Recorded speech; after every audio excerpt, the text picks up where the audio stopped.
시편 25편의 말씀은 다윗의 기도와 묵상이 번갈아가며 나오는 방식으로 구성된 시라고 하였습니다. 지난 시간에 우리는 이 시편에 나와 있는 다윗의 첫 번째 묵상을 살펴보았는데, 그 묵상의 내용은 우리가 하나님의 길을 어떻게 배우고 따를 수 있는가에 대한 것이었습니다. 하나님의 의로운 길을 따라가기 위해서 우리는 먼저 나 자신의 죄인됨을 알고 겸손히 자신을 낮춰야 한다고 말하였습니다. 이렇게 우리가 믿음으로 그리스도를 바라보고 그리스도의 공로에만 의지할 때에 우리는 그리스도 안에서 그분과 함께 의로운 길을 따라갈 수 있는 것입니다. 자, 이러한 삶은 곧 그리스도와 연합되어서 성령님의 인도하심을 받는 삶이라 할 수 있습니다.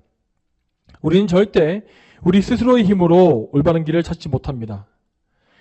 우리는 먼저 믿음으로 그리스도와 접붙여져야 하고, 그럼으로써 그리스도 안에 늘 함께 있어야 합니다.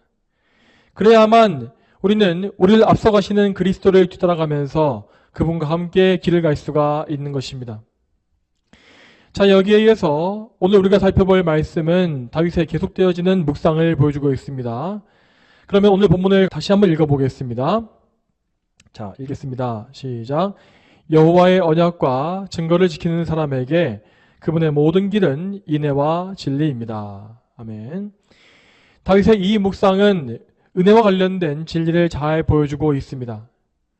하나님께서는 선한 사람에게 선하신 은혜를 내려주십니다.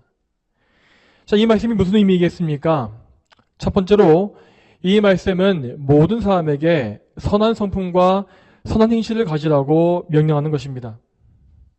자, 이 말씀에 나와 있는 여호와의 언약과 증거라고 하는 것은 곧 하나님의 말씀을 의미합니다. 하나님 말씀을 사랑하고 지키는 선한 사람은 인애와 진리의 길로 인도함을 받을 것입니다. 그렇지만 이 말씀은 결코 선행을 인간의 공로로서 여기는 것이 아닙니다. 우리는 항상 인간의 선함이 어디서 나오는지를 생각해야 합니다. 사람이 선하게 변화되어서 하나님 말씀에 순종할 수 있는 것은 결코 사람의 노력과 힘과 의지로서 이루어지는 것이 아니기 때문입니다.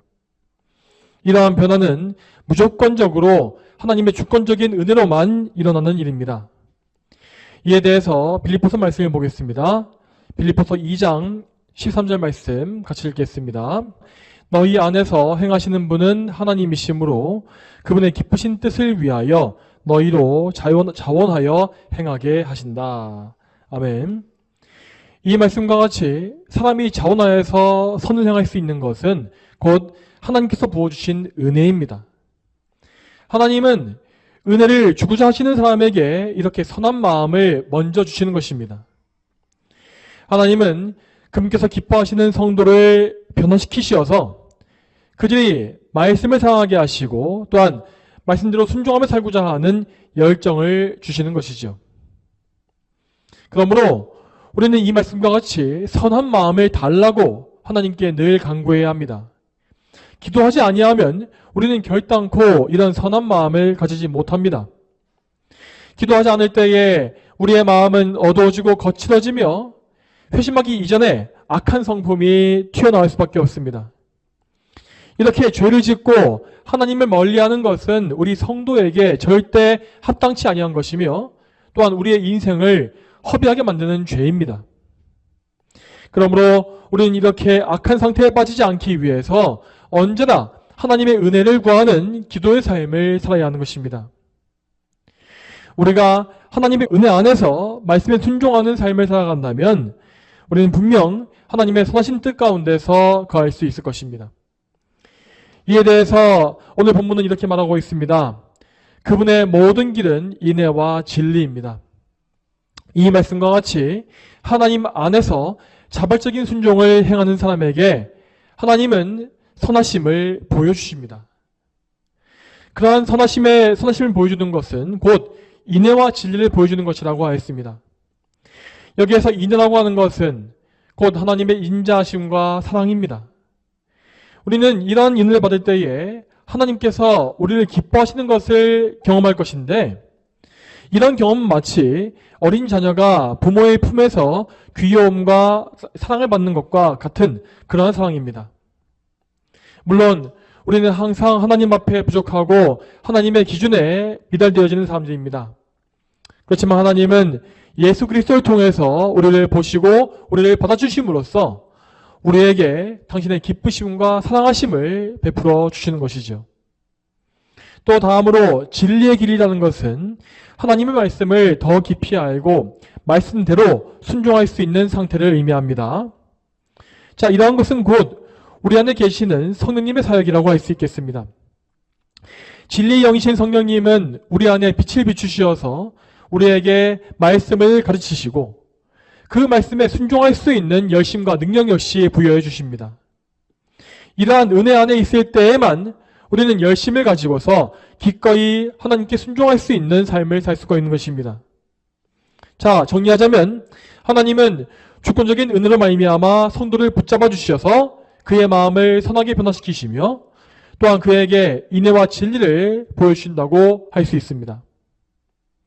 그렇지만 이러한 말씀과 반대로 우리가 교만해져서 은혜를 떠나고 불순종에 빠지게 된다면 이 말씀과는 정반대의 상황이 벌어질 수밖에 없습니다.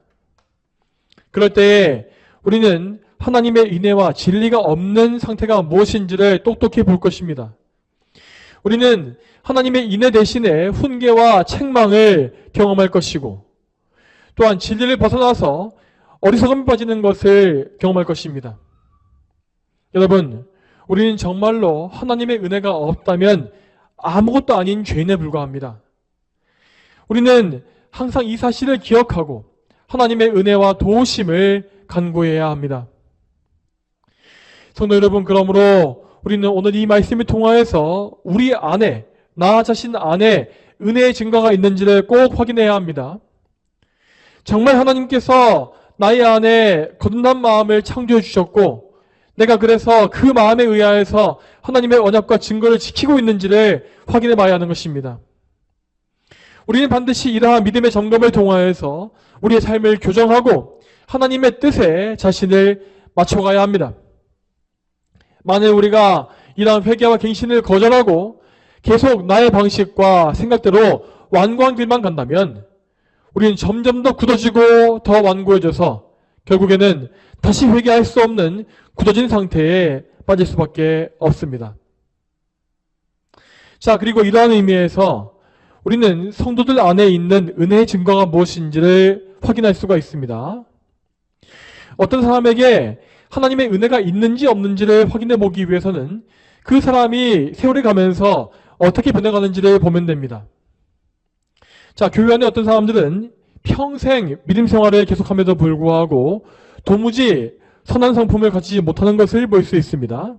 물론 겉으로 보기에는 그들 역시 말씀을 배움으로 말미암아 지식을 쌓고 어떤 학습된 경건을 소개하는 것처럼 보일 수 있습니다. 그렇지만 실상 그 마음속은 교묘하고 위선적으로 변해가며 부정직하고 정욕을 추구하는 방향으로만 더 갈 수밖에 없습니다. 그리고 그런 사람들이 교회 안에서 주도권을 가지게 되면 그들의 잘못된 모습이 그리스도인의 표준과 같이 여겨지는 때가 옵니다.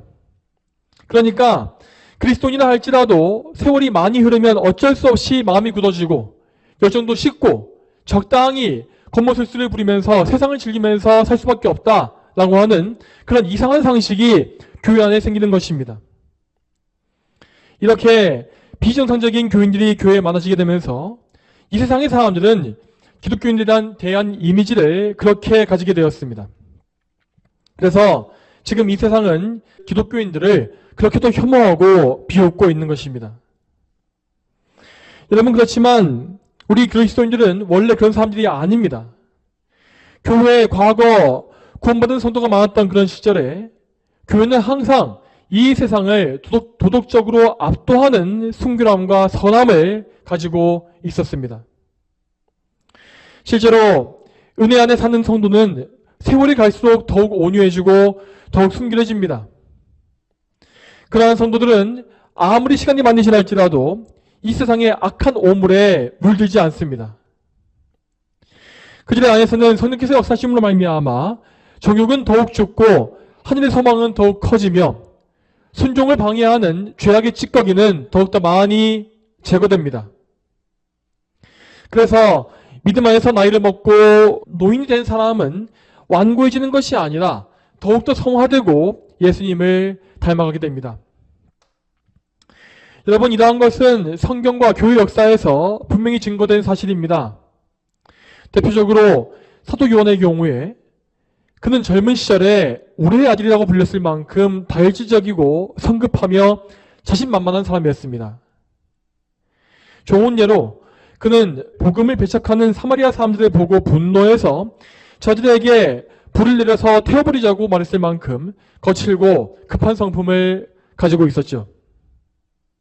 그러나 그는 세월이 흘러갈수록 그러한 성품을 다 버리게 되었고 온유하고 겸손하며 차분하고 사랑이 많은 성품으로 변화하게 되었습니다.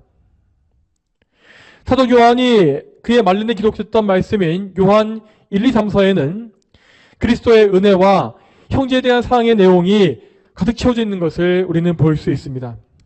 또한 18세기의 목회자였던 존 뉴턴은 회심 이전까지 정말 거칠고 완악한 노예상인이었습니다.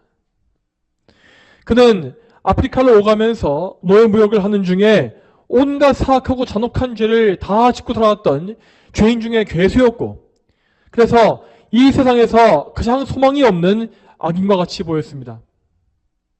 그러나 그가 예수 그리스도를 영접하고 구원받은 이후에 그는 은혜 안에 성화되어 감으로써 이전까지의 거친 성품을 다 버리게 되었습니다. 그는 그리스도의 사랑을 실제로 행하는 순종의 사람이 되었고, 말년으로 갈수록 더욱더 성화되고 순결해지는 믿음의 본을 잘 보여주었습니다. 여러분, 이러한 변화는 결코 소수의 그리스도인들에게만 주어지는 것이 아닙니다. 우리 역시 이러한 성화를 통하여서 온유하고 겸손하며 선량한 성도가 되어야 마땅합니다. 이러한 성화의 은혜는 오직 그리스도 예수님 안에서 성령님을 통해서만 주어지는 것입니다. 그러므로 우리는 이 본문의 말씀과 같이 우리 자신이 하나님의 언약과 증거를 지키는 거룩한 성도가 되게 해달라고 간구해야 합니다. 하나님께서 우리의 기도에 응답하시고 우리에게 은혜를 부어주신다면 우리는 분명히 이 말씀과 같이 그분의 인애와 진리 안에서 거룩한 삶을 살 수가 있을 것입니다. 사랑하는 성도 여러분, 오늘도 말씀에 의지하심으로 열심히 합심해서 기도하시기 바랍니다. 다 함께 합심해서 20분간 기도한 이후에 제가 마침으로 기도하겠습니다.